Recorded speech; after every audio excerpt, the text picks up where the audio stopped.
بسم الله الرحمن الرحيم وَلَسَوْفَ يُعْطِيكَ رَبُّكَ فَتَرْضَى وقال النبي صلى الله عليه وآله وسلم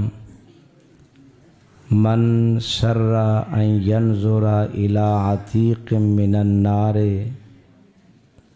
فلينظر إلى أبي بكر الصديق أو كما قال عليه الصلاة والسلام صدق الله العظيم وصدق رسوله النبي الأمي الكريم ونحن على ذلك لمن الشاهدين والشاكرين والحمد لله رب العالمين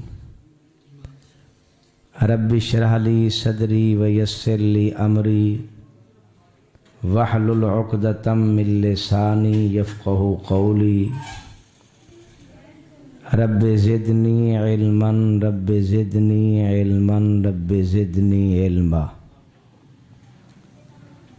اللهم صل على محمد وعلى آل محمد كما صليت على إبراهيم وعلى آل إبراهيم إنك حميد مجيد اللهم بارك على محمد وعلى آل محمد كما باركت على إبراهيم وعلى آل إبراهيم إنك حميد مجيد کوئی پیدا نہ ہوگا انسان روز محشر تک، کوئی پیدا نہ ہوگا ایسا انسان روز محشر تک، سبھی اس کے مقلد ہیں عمر عثمان و حیدر تک۔ کوئی پیدا نہ ہوگا ایسا انسان روز محشر تک، سبھی اس کے مقلد ہیں عمر عثمان و حیدر تک۔ اسی کے ساتھ چل کر ہم پہنچ سکتے ہیں جنت میں، کہ یہی رستہ پہنچتا ہے محبت کے سمندر تک۔ ابھی تک اس کی امامت کا نشہ ٹوٹا نہیں انجم،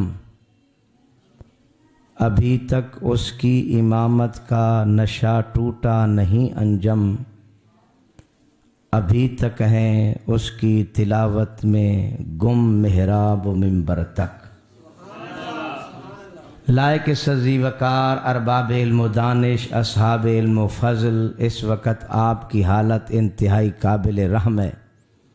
میں دیکھ رہا ہوں کہ آپ مسجد میں بیٹھ کر کے بھی اختلاف کا شکار ہیں، حالانکہ مسجد میں لوگ آتے ہیں اختلاف مٹانے کے لیے، اور آپ میں زبردست قسم کا اختلاف ہے۔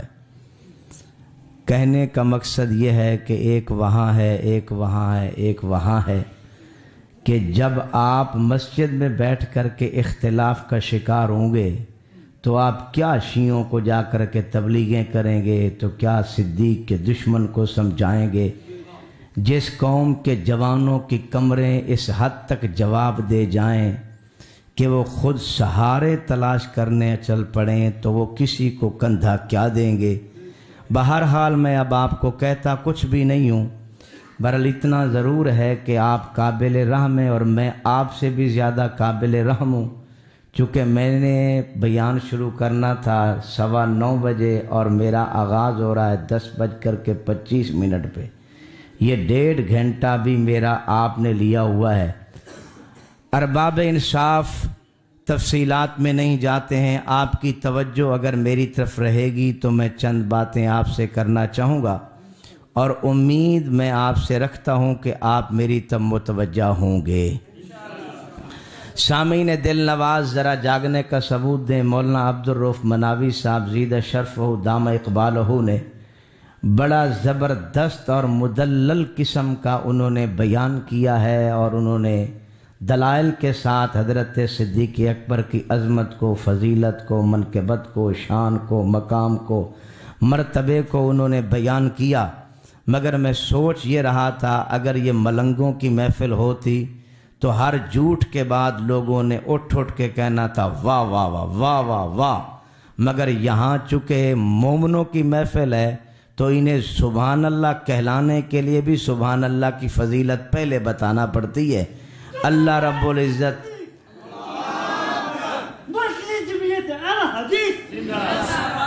ارباب انصاف آپ حضرات پوری طرح میری طرف متوجہ رہیں۔